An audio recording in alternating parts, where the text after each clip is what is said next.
పరమేశ్వరుడికి అత్యంత శక్తివంతమైన అభిషేకం జరిగేది ఎప్పుడో తెలుసా?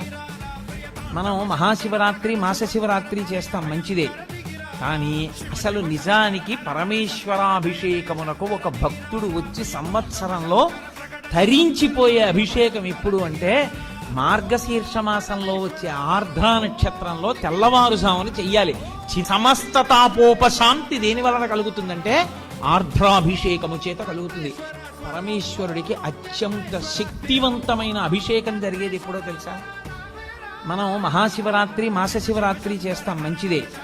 కానీ అసలు నిజానికి పరమేశ్వరాభిషేకమునకు ఒక భక్తుడు వచ్చి సంవత్సరంలో ధరించిపోయే అభిషేకం ఎప్పుడు అంటే మార్గశీర్ష మాసంలో వచ్చే ఆర్ద్రా నక్షత్రంలో తెల్లవారుజామున చెయ్యాలి.